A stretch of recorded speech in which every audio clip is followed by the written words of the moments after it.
That's the wrong one.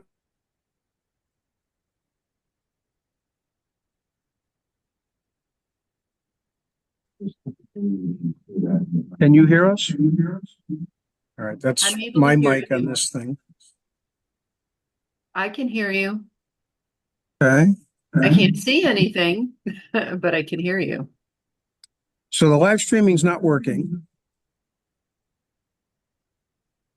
Okay.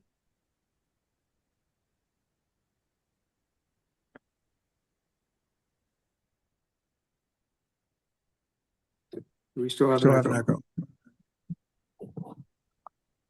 We still have an echo. All right.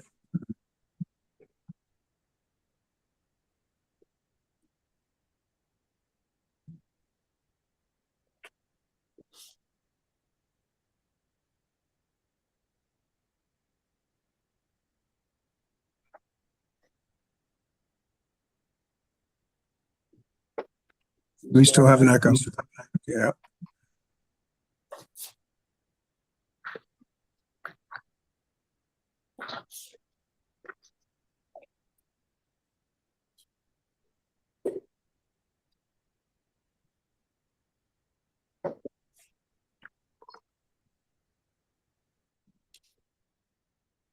Bernadette, can you still hear us? Yes, I can. Okay. And that fixed the echo. All right, we're good to go. Appalachian Club would assign a trail manager who's just a volunteer. And they would go in there on a more or less regular basis and maintain things, tell us if there was something up, that kind of thing.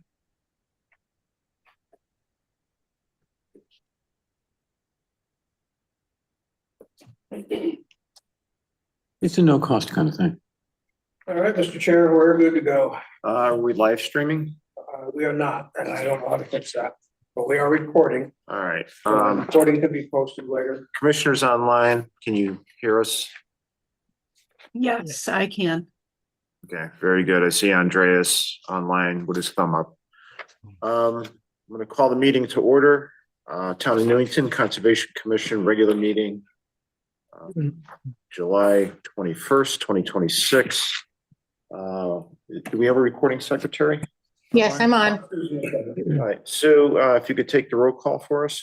Yes, Commissioner Anderson, Here. Commissioner Bashand, Here. Commissioner Conway, Present. Commissioner Ellis, Commissioner Morris, Here. Commissioner Strinsky, Commissioner Paskowitz, Commissioner Sadil, Here. Commissioner Wemette, Here. Chairman Zelik. Here. Since Commissioner Paskowitz is absent, I'm going to seat Commissioner Morris for Commissioner Paskowitz. So we have a quorum this evening. We'll continue. Acceptance of minutes, approval of minutes from the June 16th, 2026 meeting. Any corrections to those minutes from commissioners? All right. I'm just for the record, I'm not going to go through all of the minute. I did notice, some minor spelling errors in the minutes, but overall they're acceptable in my opinion. So all in favor of accepting the minutes, say aye. Aye. Any opposed? Any abstentions? Seeing none, minutes pass unanimously. Next item, public hearing. We do not have anything on the agenda for a public hearing. So we'll move on to public participation on non-agenda items. I do see one member of our town council coming to the mic for public participation. Yep, with regular 21 Isabel Terrace. I was just curious about what the status is. Are you gonna be doing like policy and procedures or regulation? We did form a subcommittee. Curious what the status of that is. So, yeah, we did form a subcommittee. I believe it's myself, Commissioner Siddell, and Commissioner Anderson. I believe it's Move on with it. Anderson and what? Mhm. Was it one that? Okay. Stand corrected. Yeah, we've yet to get to that.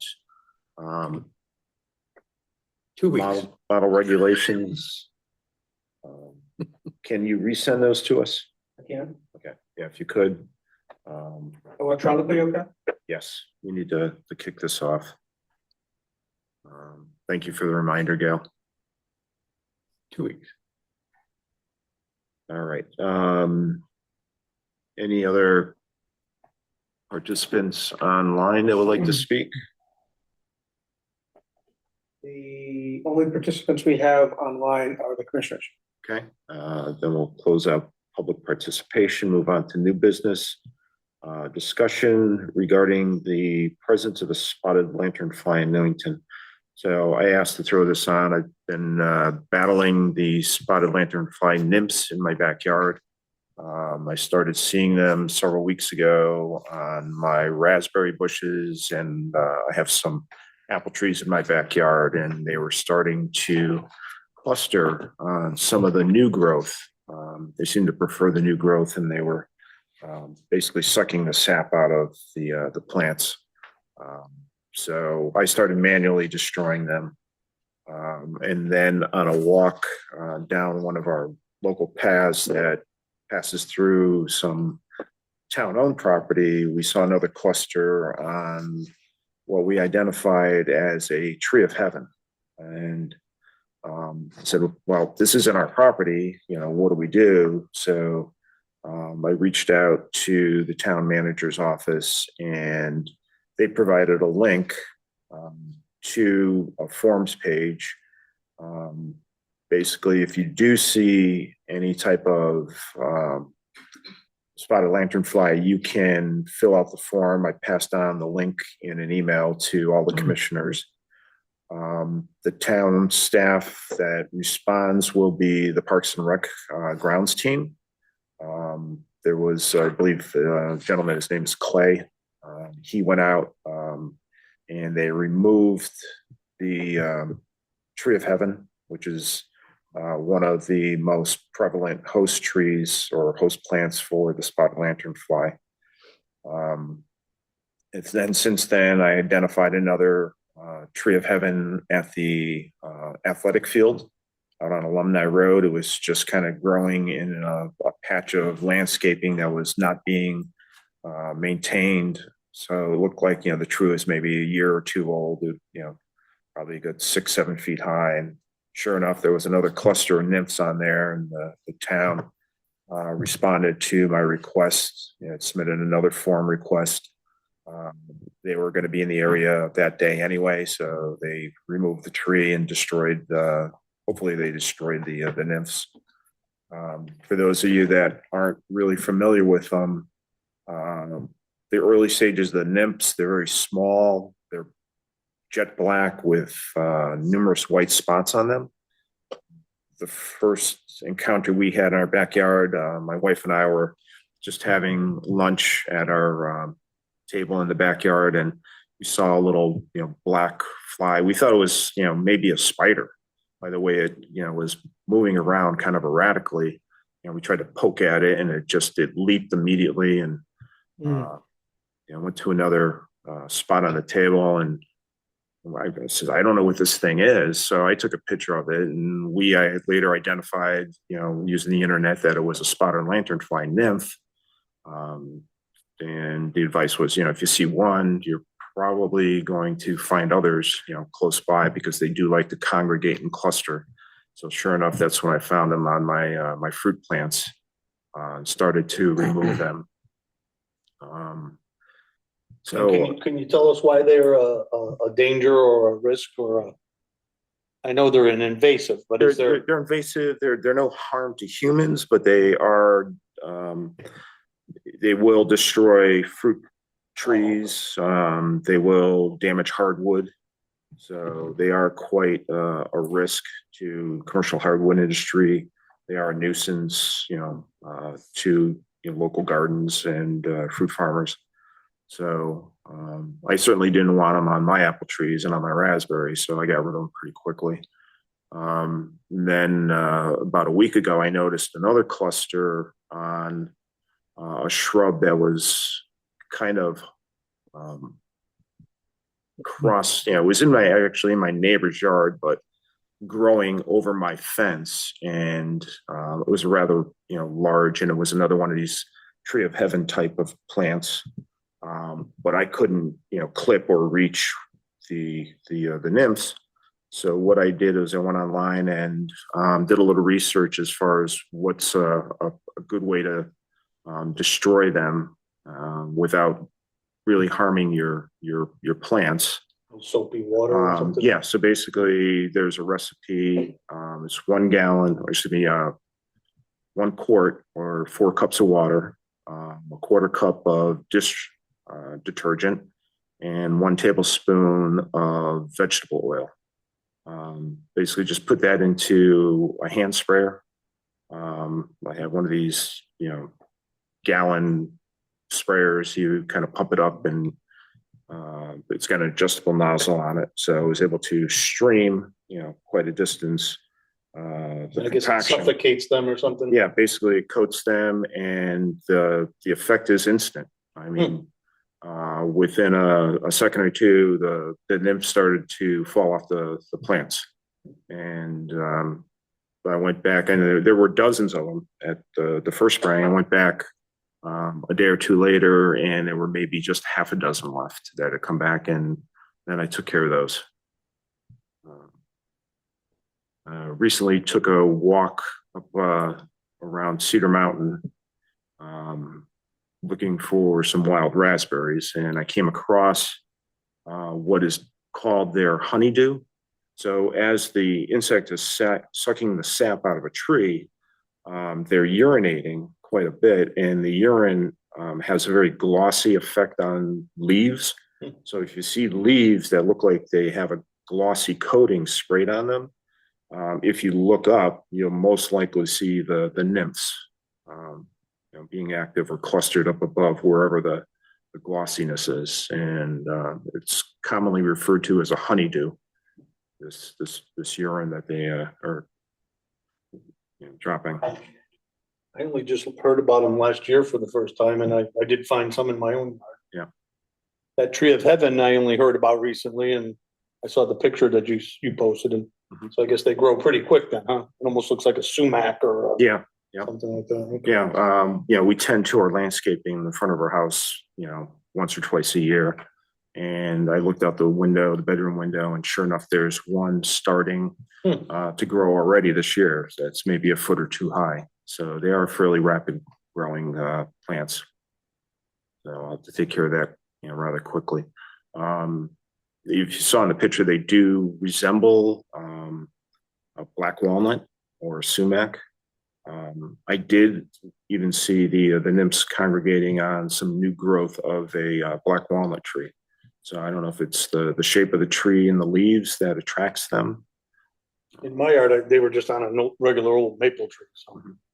All right. So they started off with that very small black body with white spots. They go through, I believe it's 4 phases. They're now in their second phase, and they're turning a bright red with the white spots.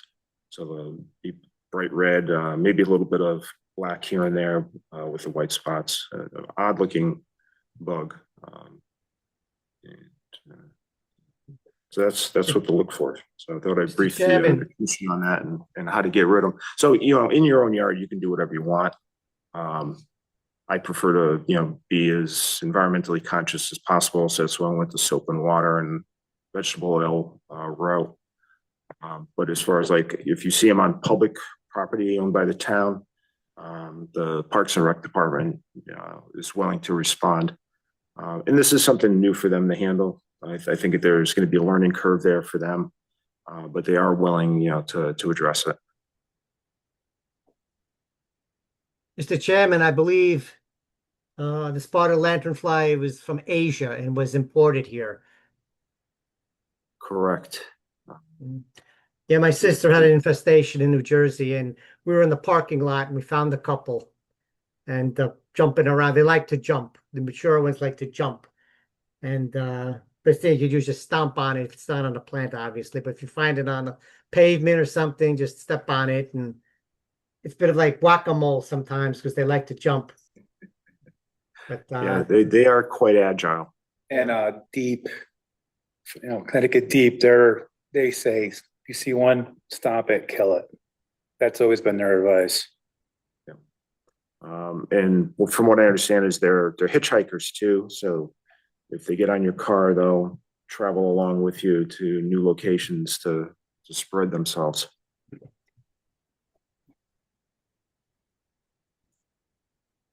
All right. So any other comments on that before we move on? Just a point of information is that there is some information on Recreation and Parks website regarding these. Oh, And I they posted think- something? I believe they did, and I think there's a link on it to the DEP page. Mhm. So there is information available if you want to direct people to it. Okay, great. I'll take a look at that and get back to you guys and forward that on. All right, moving on for old business.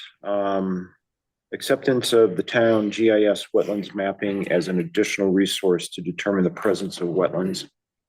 So we had previously had a presentation by our new GIS staff. I forget the young lady's name, Chris. Monique. So she did a really great presentation for us.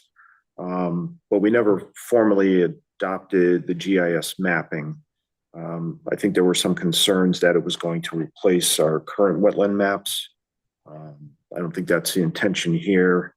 I did look at our regulations regarding mapping, and I'll just read those into the record so the commissioners understand what our regulations cover as far as mapping. This is in section 3. It's called the Inventory of Inland Wetlands and Watercourses.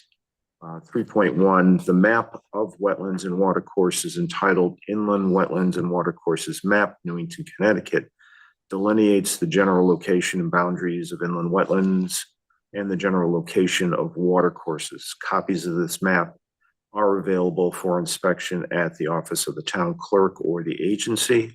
In all cases, the precise location of regulated areas shall be determined by the actual characteristics of the land, the distribution of wetland soil types, and location of watercourses. The agency may use aerial photographs, remote sensing imagery, resource mapping, soil maps, site inspection observations, or other information in determining the location of the boundaries of the wetlands and watercourses. All right, so this is basically just another tool to help us locate wetlands and their possible boundaries, but it's not a replacement for our current inland wetland maps. It's just another tool in our quiver to use. So I wanted to put in front of the commission a motion to accept the town GIS mapping as an additional resource for the commission to use. I would just emphasize that it's to assist and not replace, and because I remember thinking it was quite overzealous, and it was very generalized too, because it had wetlands in the middle of built up neighborhoods. So Right. I was concerned about that. Right. And I think I asked, and I don't remember if she answered or not, but what was the percentage of increase of wetland? And I don't remember if we got an answer on that. Yeah. So that's why I wanted to make it clear this evening that it's not replacing our current inland wetland maps. It's just another tool that we're going to accept for use when we're making inquiries as far as the location of wetlands. So how can we word that so it's really like protected that that someone that doesn't have wetlands on their property now all of a sudden has their entire property engulfed? Right, so I did have Chris draft the motion, and if you read the motion, it's just telling us that it's going to be a resource to assist and doesn't automatically determine that. How about something like non-binding? I think of it as like the Fish and Wildlife Service inventory, where it is not the first thing we look at when we talk to an applicant. It is just something to look at in addition to an application. But the wording, adopt the town's GIS mapping. That sounds like we're, adopting the town's GIS mapping. As an additional resource. But wetlands are on GIS mapping now, so it sounds like it's almost like a replacement. And I know if the wording is there, but I don't know if that's my own.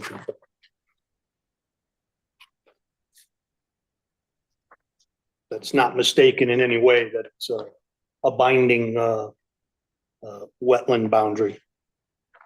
You can add the terms non-binding to the motion if you choose. You don't have to make the motion exactly as I wrote it. Yeah, that's what I was asking. Is there anything that'd be simple to add that everyone is okay with that? Right, we could just add, how about if we just add another sentence under the first sentence, it says the GIS mapping does not replace the current inland wetlands mapping for the town of Newington. For the purpose of property boundaries Yes. and,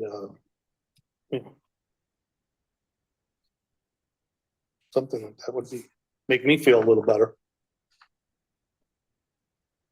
Because you really can't have two different mapping systems, so.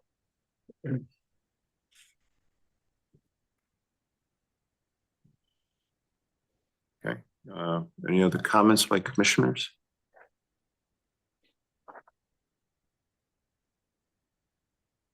Just updating what I have here.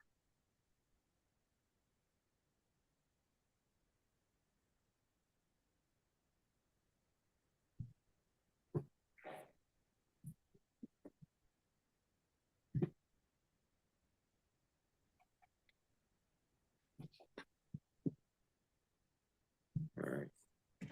I will read the draft motion then. This is a motion to adopt the town GIS mapping. Motion to adopt the town's GIS mapping as a resource to assist with the determination of wetland boundaries. The GIS mapping does not replace the current inland wetland boundaries for the town of Newington.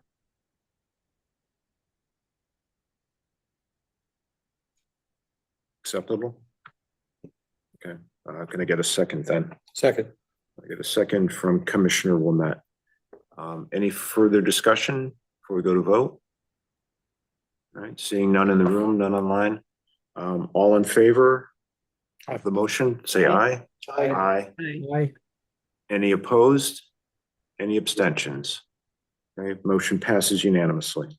So just a quick question. Motion was made by John, seconded by Dave. Dave, I read the motion. All right, since I made the update, Dave seconded the motion. And again, just for my notes, the GIS map, I'm reading the part you added. The GIS mapping does not replace the. Current, right, does not replace the current inland wetland boundaries for the town of Newington.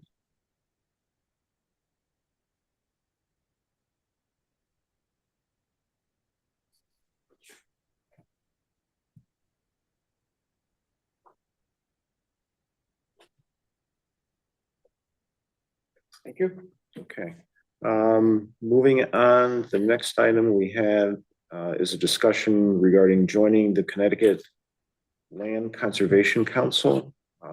There was an invitation extended to us a few months back.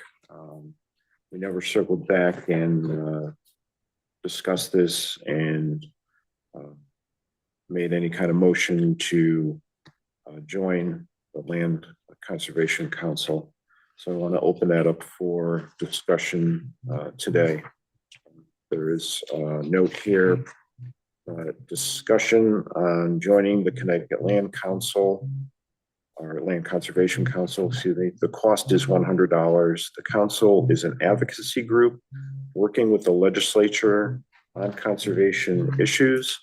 The primary benefit of joining the council is communication on related matters before the legislature and access to their programs. Seems a no-brainer. Is it $100 one time or $100 a year? Or- A year. Okay. I believe I put a copy of the letter for each of you. I didn't see that one. Oh, okay. Right, so we have the link and we also have the hard copy. I think we could afford it, and I think it strengthens the whole, It is within the commission's budget. The other membership you have is the Cacklewick membership. Yeah. Okay.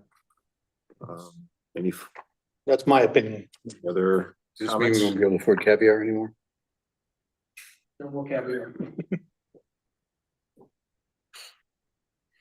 $100 is cheaper than my groceries. All right, Are they pretty much the same people as Cackwick? I mean, they're in the same building. They're in the same building. They're probably the same staff. but I don't Probably the same know. staff. Yeah, okay. There's several of these commissions that occupy that same address.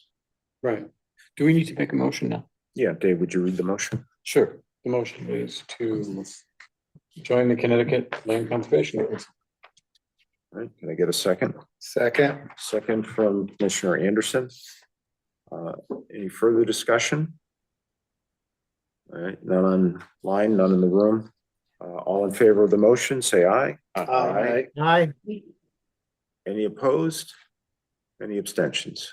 Okay, seeing none, motion passes unanimously. And who was the second?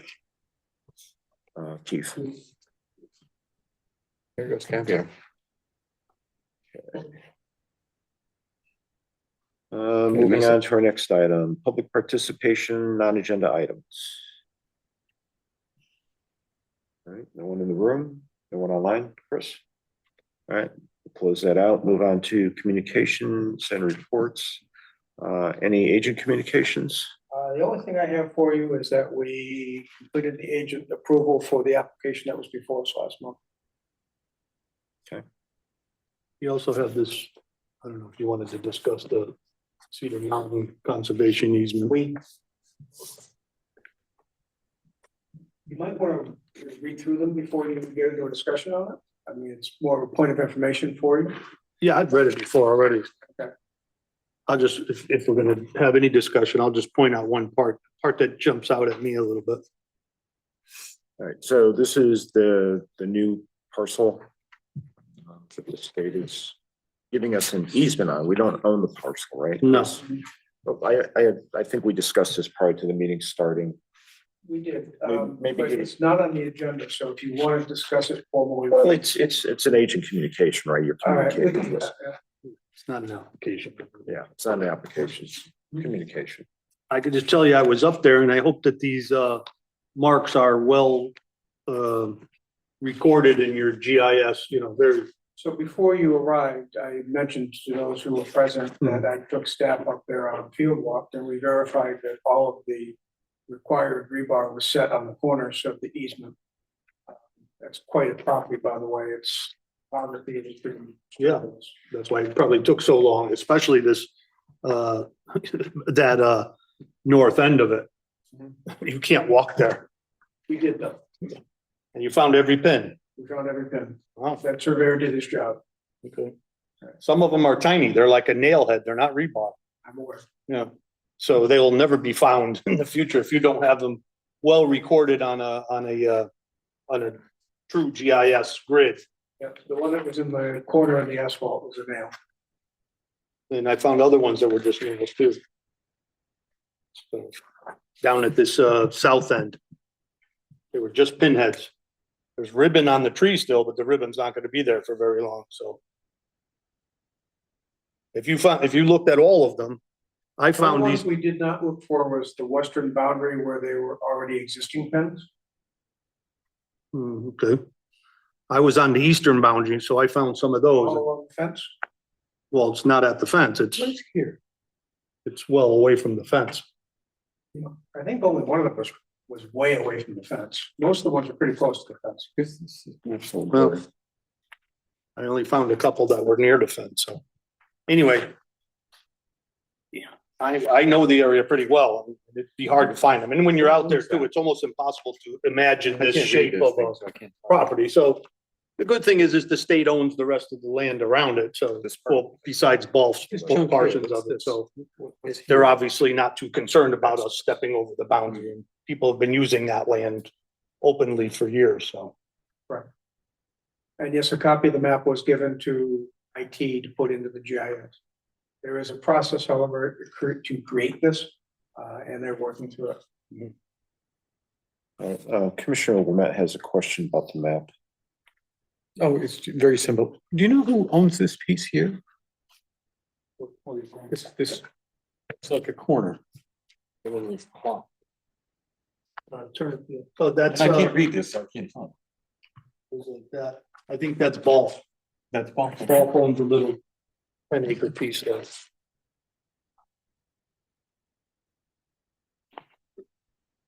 All right, bear with me. I'll call. Golf still owns the majority, the lion's share of the mountain.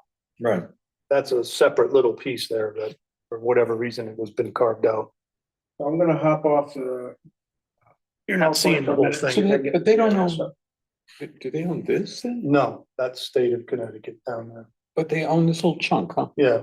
That's strange. I'll show you here.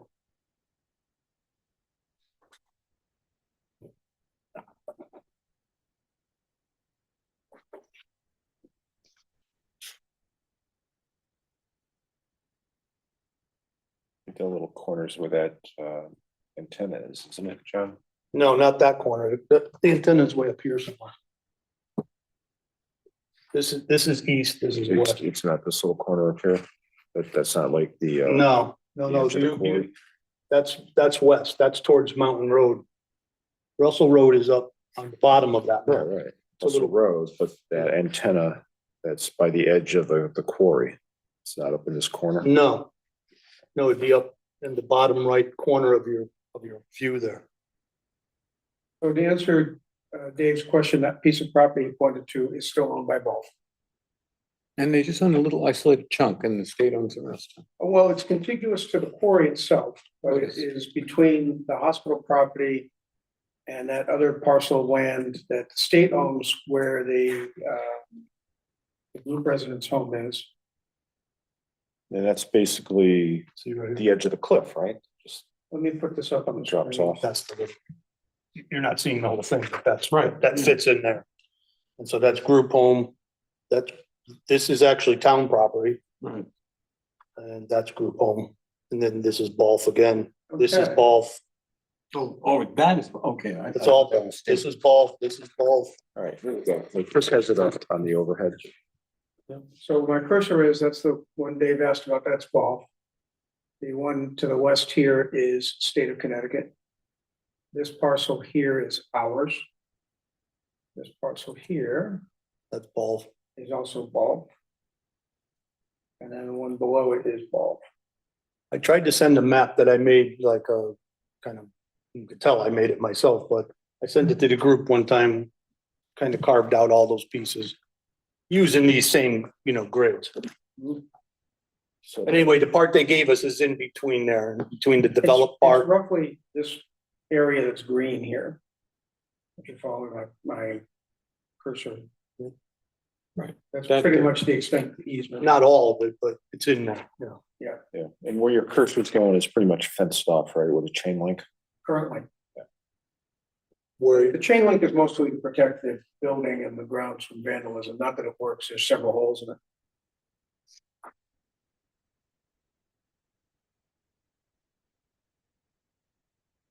it's some beautiful land though. And the state still thinks they're gonna do something with the property, with the school, the hospital. It would be incorrect for me to speculate what the state is thinking. Yeah, even the word thinking, I probably shouldn't use it. They've offered it to us, but we refused it. They offered us the 6-acre parcel that they. I heard that they offered us the whole thing for first right of refusal, but That could be true, I just don't know that. This piece that they offered us, that was sold to the developer in Southington, they wanted $1.1 million for. I just want to read, can I read one part of this that I find interesting? Go ahead. It's at the bottom of the first page. It says the grantor shall comply with all the requirements and conditions set forth in Special Act 19-8. Grantor may continue to use the easement area for any purposes that do not conflict with the purposes granted to the grantee pursuant to this easement, including, this is the important part, use of any future zoning setback requirements, buffer areas, and density purposes as the grantor deems necessary. That means that, how many acres is that? 18 acres? So let's say they want to develop, you know, the existing site, and they say we need X number of acres for so much parking or for so much construction. So they could still use that as a buffer, as a setback. They could use it as a rear yard, let's say, if they was required a rear yard. So, you know, if they sell it to I think we talked about that, if they sold it to a private developer, whether those covenants would transfer to that future owner or not. We're not sure about that. Well, the easement is clear in that it is granted to us in a non-exclusive right, which means we don't own the land underneath it. We own development rights and any other uses other than passive recreation to that 18 acres. So what that clause is referring to is, as you said, if a developer was to buy the 50 acres or so of the hospital, minus the 6 that is already sold out, so it's whatever that works out to, 46 or so acres.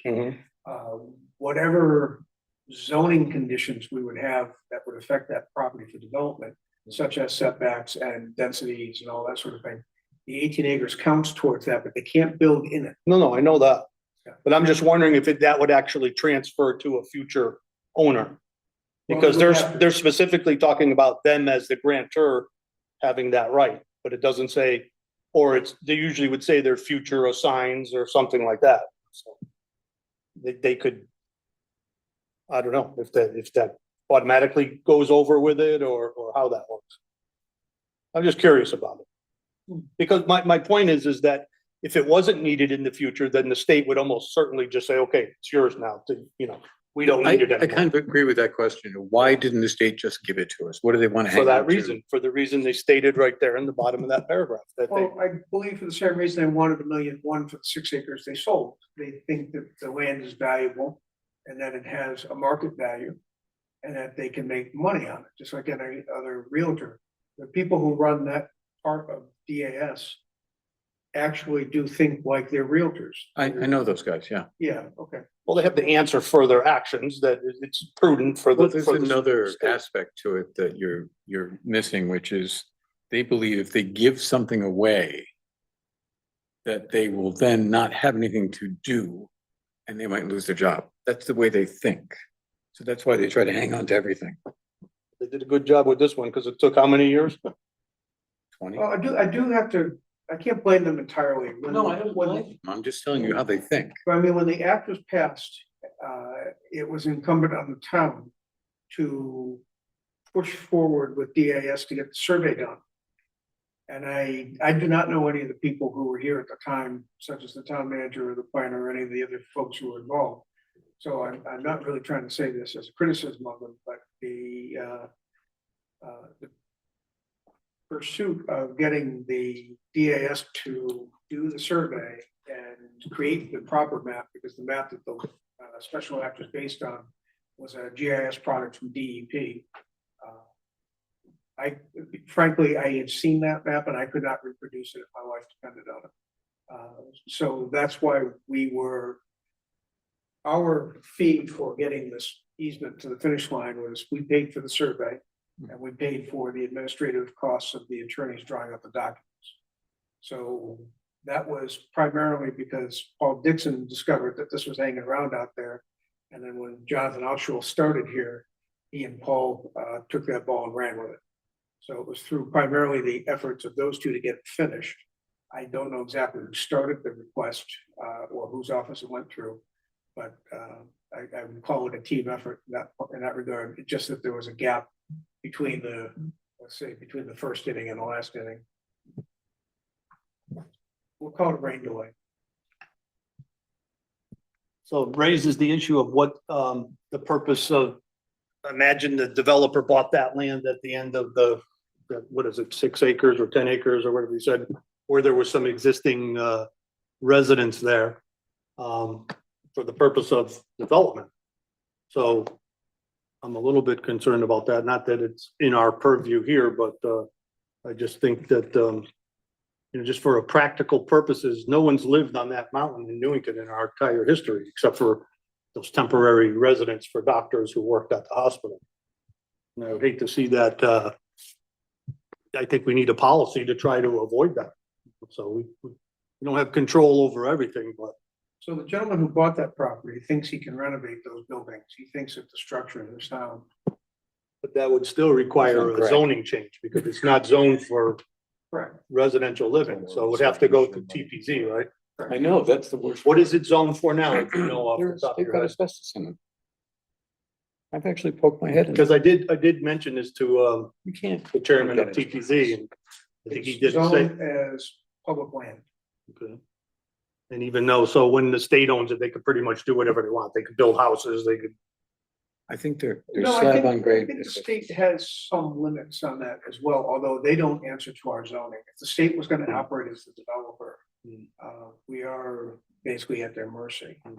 But the state, for the most part, doesn't try to operate as a real estate developer. They'd rather sell it.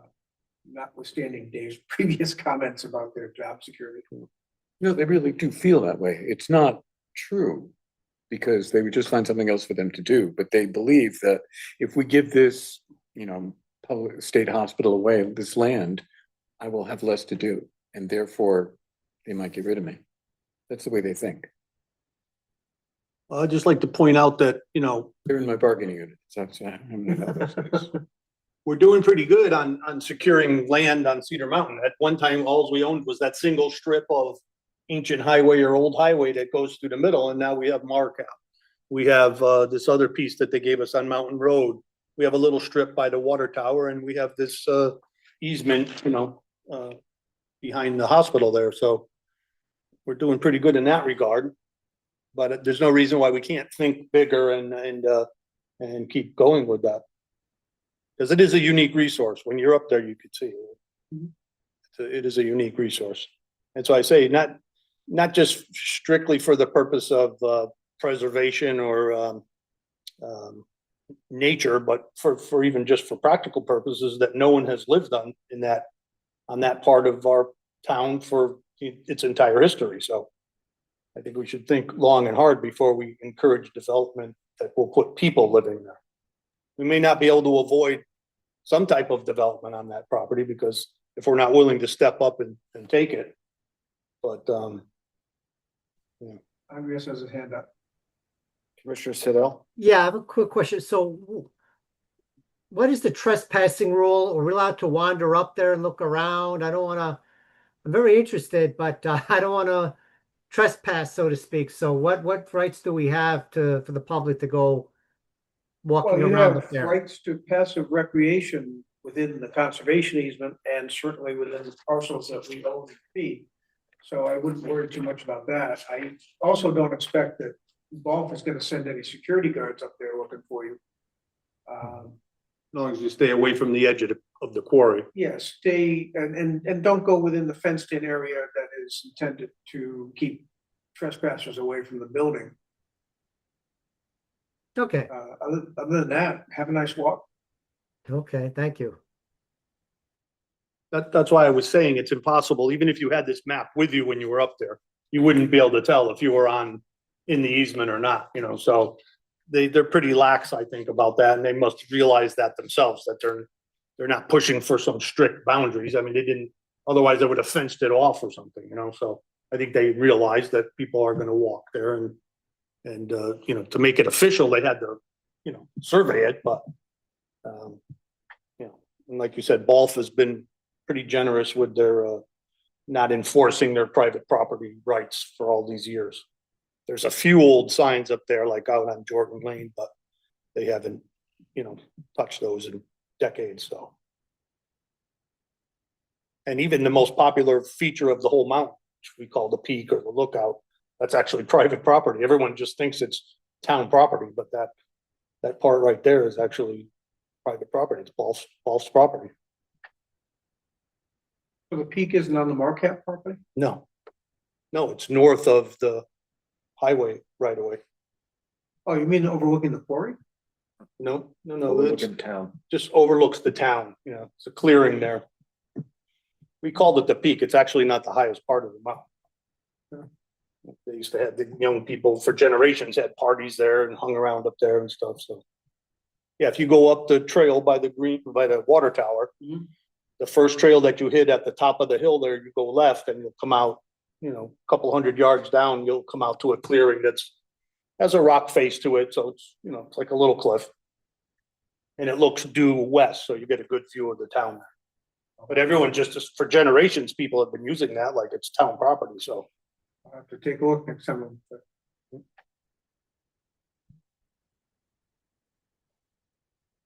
All right, anything else on the easement, Chris? I don't have anything else. Certainly, if there's any other questions that come up, we do have a copy of the Special Act 1908. There's nothing remarkable about it. I did send everybody a copy of this document, so you have a clearer copy of the map. We have a full-size copy of the map in the land records, and I've got a copy in my office. If anybody wants to see it, a little more easy to read. But I think if you want me, I can send you the PDF of the map, which you can see at home on your screen, just as. I think did you send that to us or? No, I didn't send you the PDF of the full-size map. I sent you this document, which has the map in it, and I didn't realize how poor it was to read until this got. So I can send everybody the copy of the full-size map, which is easier to read. I'd just like to say one more thing about that, the private piece that was bought, if you don't mind. Yeah. So just like with Markup, don't forget, it's kind of discouraging that someone paid that much money for that piece of land. That means they're going to definitely want a return on investment. So, I don't think he paid the 1.1. okay. I do recall he told Paul Dixon what he paid, but I don't recall Paul told me. Shouldn't it be in the land record somewhere? It is, if you can figure out what the tax rate was on the recording fee. I'm sure James could tell me if I Okay. asked. Because what I'm getting at is like, look at Markup. Those guys bought that with the intention of building and developing and making money. So it's kind of discouraging that someone invested, okay, if it's not $1 million, whatever they invested, they feel that it has a high value and they're going to want to make a return on investment. So, it may be a situation where if it comes to it, that we have to buy that back from them, just like we did with the Marquette property. So, luckily the state came to our aid in that one. So I think they've been a pretty good partner in all of this. I remain optimistic that could keep going on this trajectory. But I think it would have to be a consensus between the commissions, the open space, our commission, even planning and zoning, without a bias, but just again along the practical lines of maintaining it.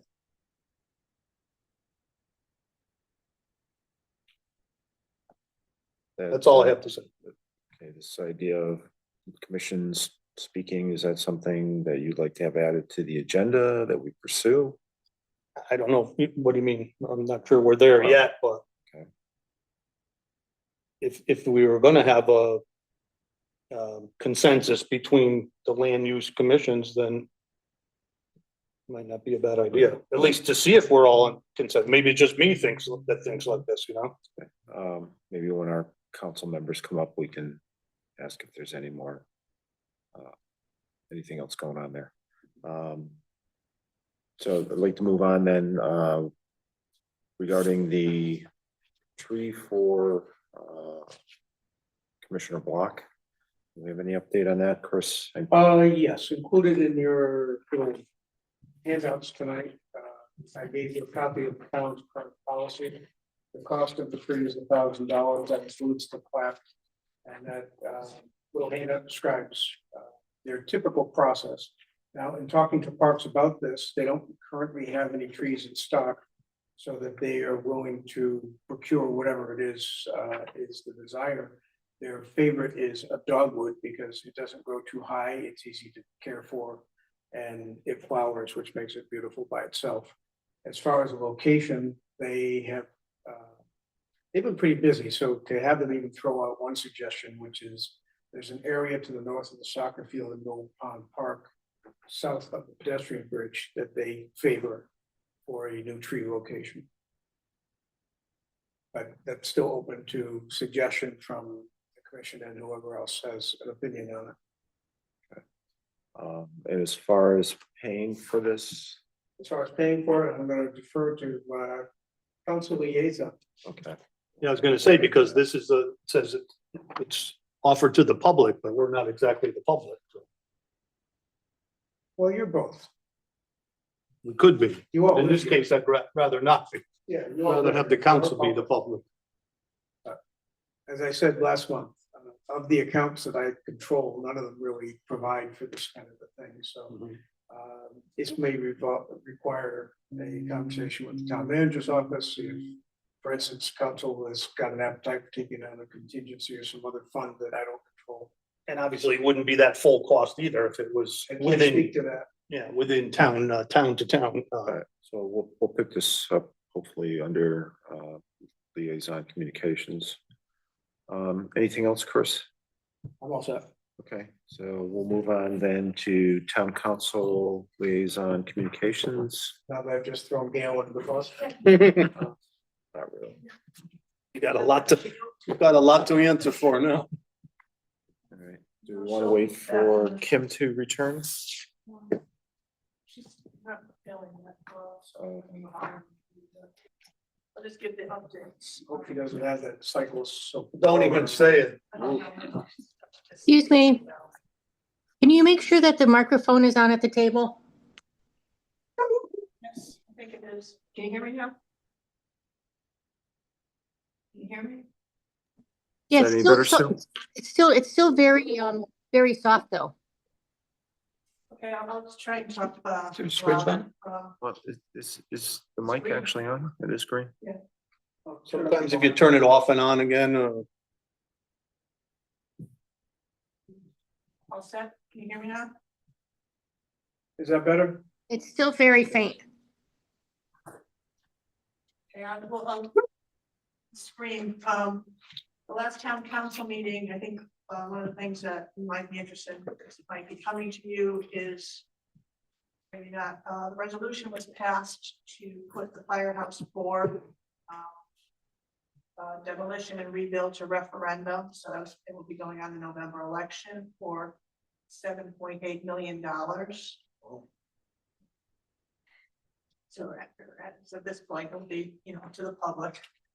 Be, information on the town website as to, so the public can educate themselves as to the reasoning behind it, what the plans will propose to look like, whatever. We had a presentation by the facilities director, Joe Salamo. He did a space needs assessment, and every department, I think maybe even yours, needs more space.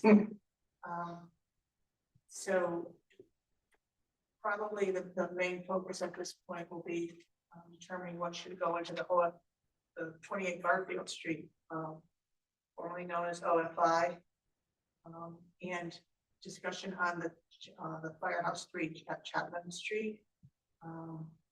The architect did a study and did a report, and basically the envelope is determined to be relatively safe. It's not as in danger of falling down.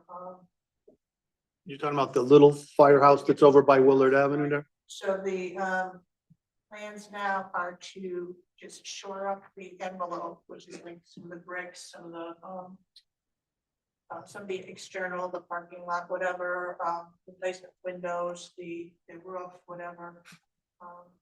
And then make it determined to put a bathroom in there, make sure the wiring and the electricity, whatever, but it's in terms of what is eventually going to house, that's still kind of up to for discussion, whether it'll be totally dedicated to the needs of the fire department or whether it'll be a shared space. But the good news was that the building was not in danger of collapse.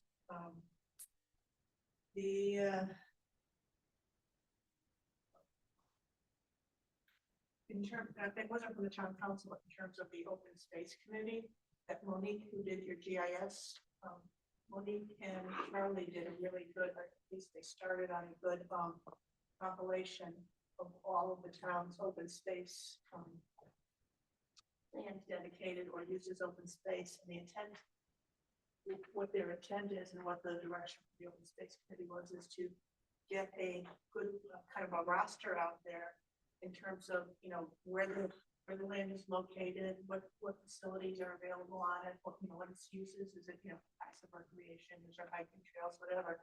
Kind of use it as not only an education for town residents, but also kind of like a little bit of a tourist thing. People want to come to Newington and say, we're kind of a picnic, we're going to take a walk, whatever.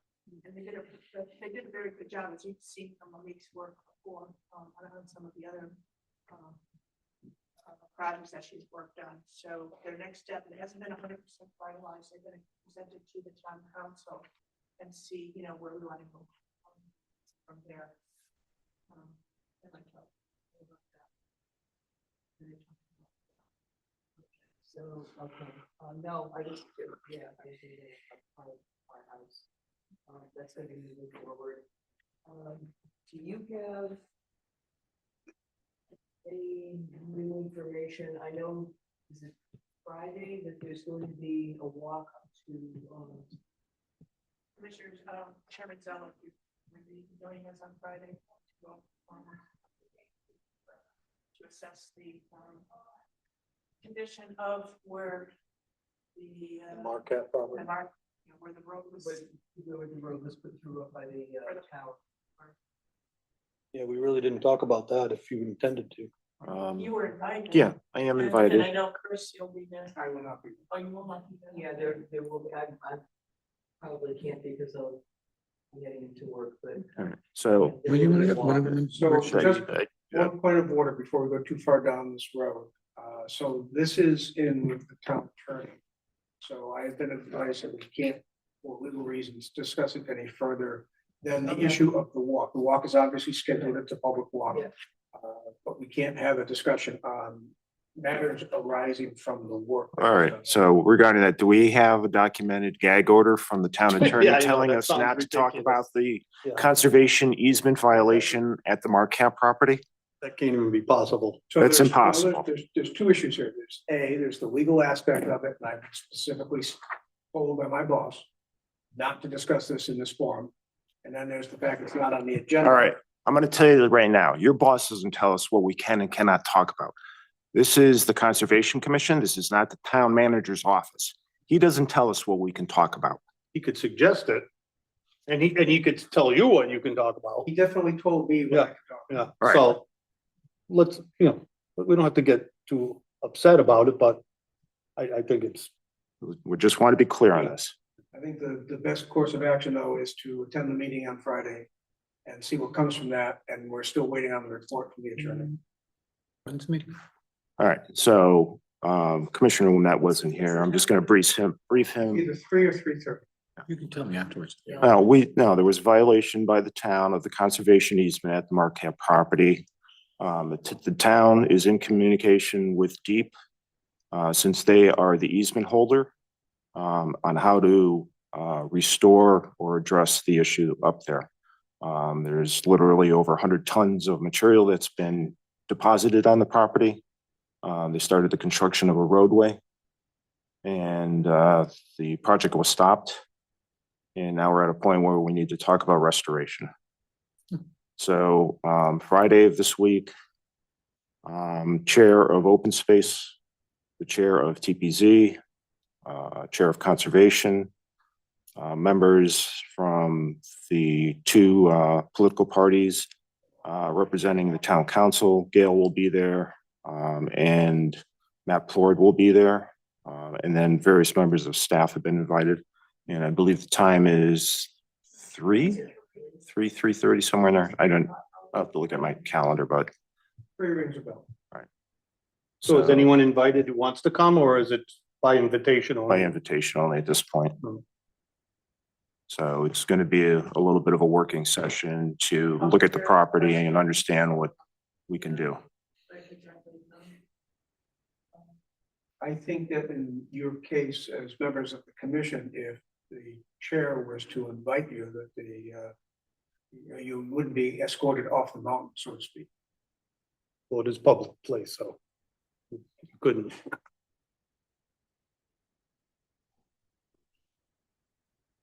I don't think it should be that complicated, so. We'll see. Yeah, we will discuss it on Friday. Yeah, it'll be discussed on Friday. The people, I think Rob Pilden may also be there. And I believe at least one representative from probably Clay. Although I don't To know. collectively, collectively assess what has been done, what needs to be done, and move forward. And get all the people who are really concerned and have an interest in it together, so they can hear the same thing, see the same thing, and come up with some plans for moving forward. Regarding the town manager, I understand there's a resignation. Yes. You wanna- He will, according to his contract, he has a standing 45 days, I believe, from his resignation date. So now from the latest I've heard, it's gonna be September 2nd. Say just prior to Labor Day, that's. Is there an official resignation? Because the last I heard that there wasn't. Yes. Oh, there is now? Okay. How long has he been? 2 years, year and a half, 2 years. He's resigning because. He's originally from Pennsylvania. He came here for some family issues, whatever. And then another opportunity, I believe his children are in Pennsylvania. I don't know. It's a Okay. good move for him in terms of he's going back to, his closer to, other family. It's an area where you had been in the past. Curious. And it's a good opportunity for him to step up. So he's leaving on his own volition. And Goes to a lot of them.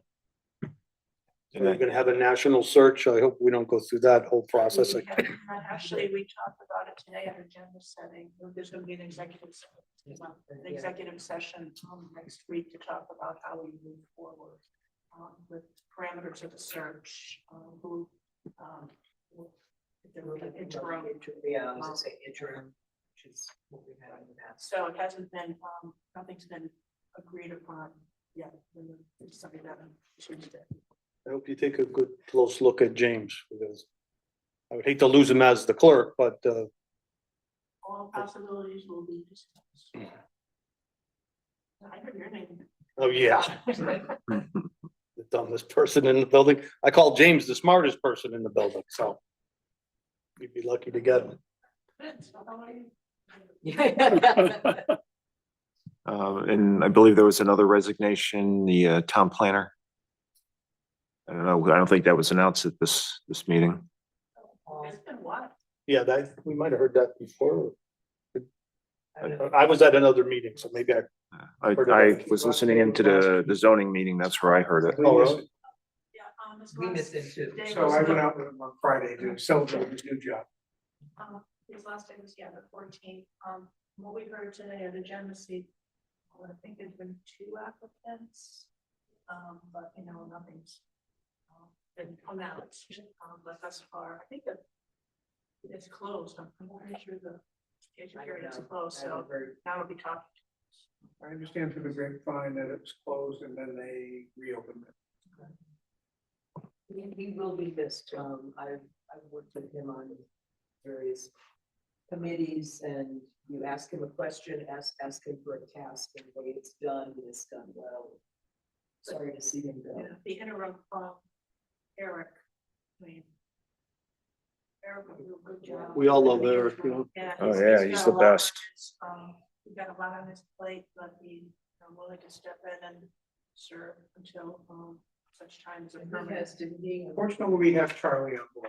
Oh, yeah, Charlie's helping him out. Doesn't Eric have that dual position of he's a backup, is he backup planner or is he backup, he's backup something, His title is assistant planner, assistant, okay. and he is our zoning enforcement officer and a white officer, which either one of those in some towns are full-time job. And he was also on the library renovation / additions committee, and he just received his, accepted his resignation to that committee, so he's got a full plate.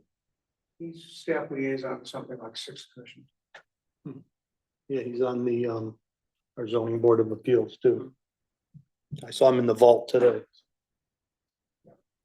I think that's, Well, we had the tree to talk about, the funding. Oh, yeah, if you could, put. If somebody could just write a little letter about, the conservation commission, would like to do a blah, blah, blah, blah, blah. The costs, and we can, and send it to the town manager, for forwarding for consideration to the town council. The tree. this is for the tree. And then the council will discuss it. And I would imagine that it wouldn't be the full cost of what the Parks and Rec would normally charge the public.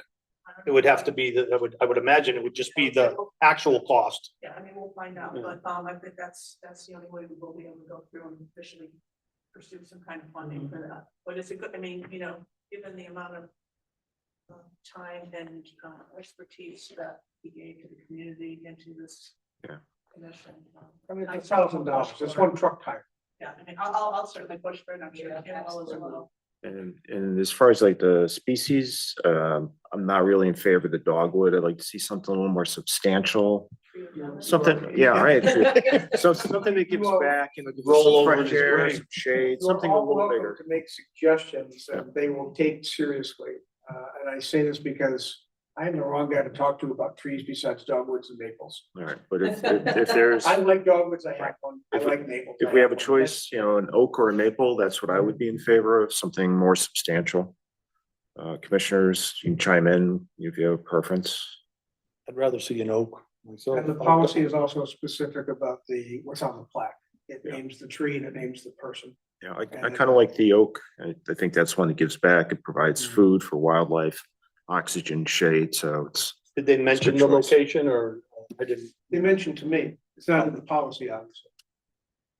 I said earlier that it was, they have a site in mind in the park south of the pedestrian bridge and north of the soccer field. Yeah, I think we're cutting down way too many trees in this town and we need to start Well, replacing that would them. be a replacement right there. Closer to the pond, you mean? Like in between the path and the pond, I imagine? I can't say that for certain. Oh, okay. I mean, this is a phone call. It's hard to get that specific on the phone. Make sure we get the money first. Yeah. I just have one request, Chris, you mentioned you've got, plans, maps. That we're just talking about well, I don't want to call it fall property, but the property on top of the I mean, the mountain. conservation agent, Could you? the hospital conservation agent, the one that just came in. Yeah, can you send that to Gail and I? Because Aren't we you on neither the of us received emails? the packet for this month's. I'm meeting. sure on the, well, there was no packet for this month's meeting. There was just the electronic notice because there was Right, one that's agenda. good. You get that email? I think I did, yeah. Okay, if you get that email, when I send out the PDF of the map to that email thread, you'll get it. I don't know if I'm. It was a while ago, so you could have missed it. It was Oh, over. I also sent one this afternoon. Did you get an email from me this afternoon? I don't recall. I'll go back. You sent it to my, I have no idea. I replied all. okay, no, I, because I did check, I checked the, Newington county email. I'll check again. If not, I'll let you know. Yeah, if you want to make it real simple, just send me an email in the morning and I'll respond right back to you directly. Chris, send me. Yes. The maps. Yes, before I have a chance to get busy with something else, yes. Will do. Before you step away, Commissioner Bashan had concern about the property near the easement, future development, the gentleman that had bought that property. You were kind of talking about, you know, It was more of a hope that, you know, maybe the land use commissions could get together for a consensus to try to chart out our future. You know, the state has been pretty good, and we've accumulated a decent amount of inventory on that mountain, and I was hoping that we could keep that trajectory going, and if there's any hope for us to get more of it. Number one, I mean, yeah, the state has been pretty good, but then they offer that to us as a right of first refusal for a certain amount of money, so. Which piece are you talking about? The main hospital property or just that one small piece? So, they're not giving, it's not like a fire sale where they're giving stuff Mhm. away, Mhm. and they do it. Everything I've heard ever since even when Keith Chapman was here is that the state wants to sell that to a developer. I mean, it's a Mhm. prime, piece of property.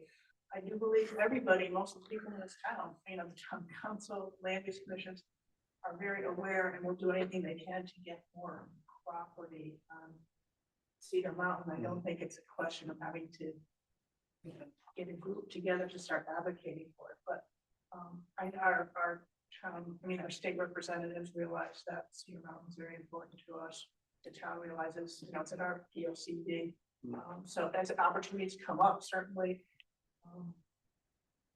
if anybody hears about anything, make it known to the town manager or whatever, but I'm not sure we need to get land use committees. I mean, Well, we're- if you want, it's not a problem, but the thing is that advocating to the state knows that now. Well, we're talking about $7 million now for a one bay or two bay fire station. So what is 1 million? And Chris seemed to think it might have been less than even the 1 million that they were asking. So, I mean, I think we can afford it if we really, if it was our goal. I know that whenever anything comes up, and we're notified, it's always discussed, and, as Gail said,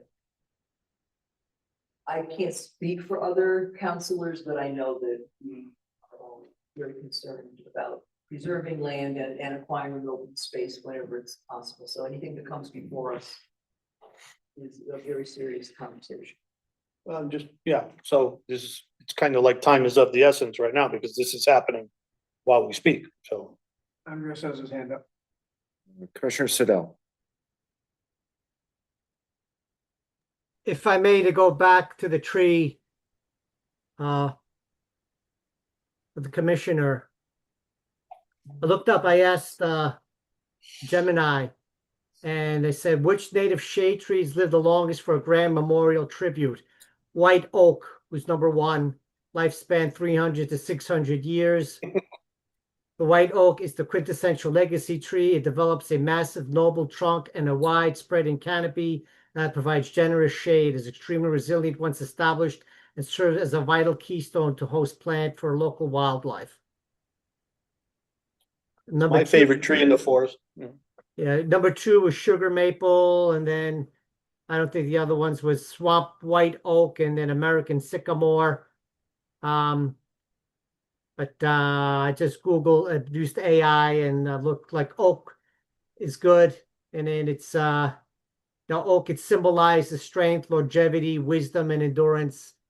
I'm sure that is Chairman Block. So there you have it. Absolutely. Thank you, Commissioner Siddell, and thank you, Gemini. So yeah, I'm all in favor of the white oak. They just happen to be the slowest growing tree though, so none of us may enjoy much of the shade from it, but Is the soil around Newington Park, different type of soils good for oaks versus maples versus? We did have oak trees growing right next to the pond that were removed as part of that bridge project, so. it's pretty adaptive. They made it there, but we make it where the grounds guys want to plant it.